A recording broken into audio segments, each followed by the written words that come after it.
Ini lagi satu. Takut dia.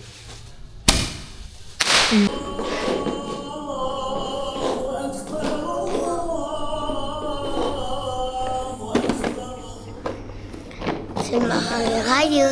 Semua hari tak? Kalau tak, pakai je lah baju raya.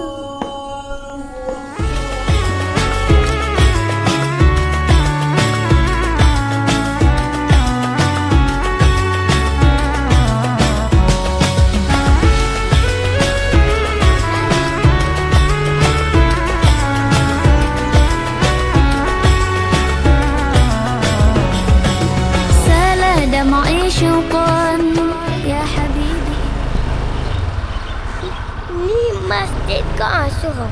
Ni kita nak pergi surau straight je.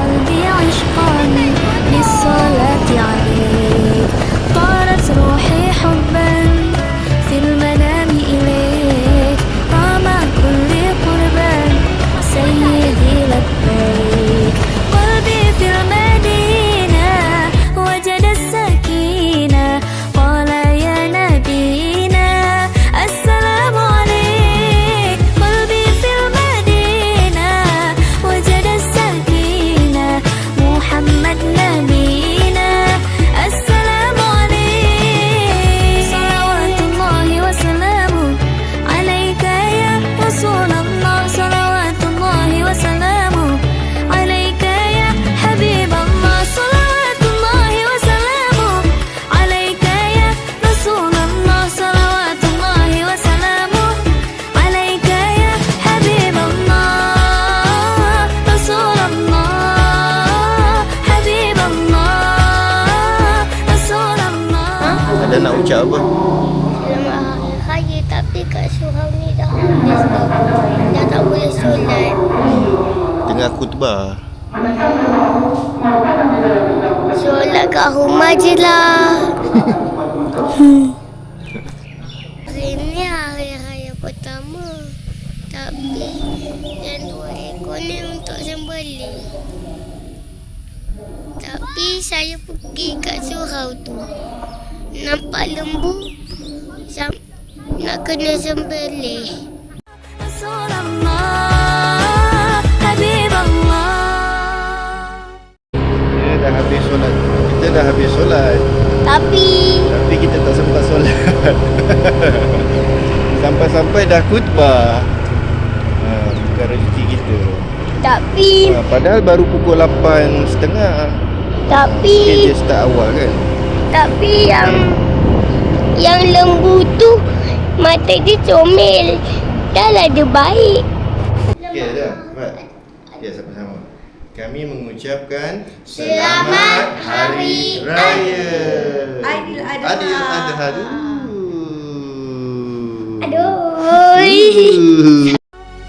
يا أبا الزهراء كم أحن إليك للقبة الخضراء جئت أصلي عليك يا جد الحسن محمد يا زين يا من جئتنا بشرى طه نور العين قلبي في المدينة وجد السكين.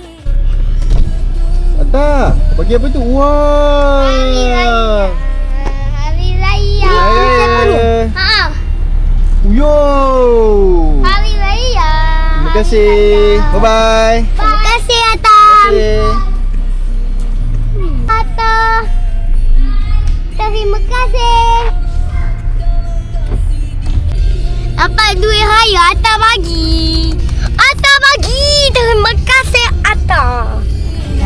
قال يا نبينا السلام عليك قلبي في المدينة وجد السكينة محمد نبينا السلام عليك صلوات الله وسلامه عليك يا رسول الله صلوات الله وسلامه عليك يا حبيب الله صلوات الله وسلامه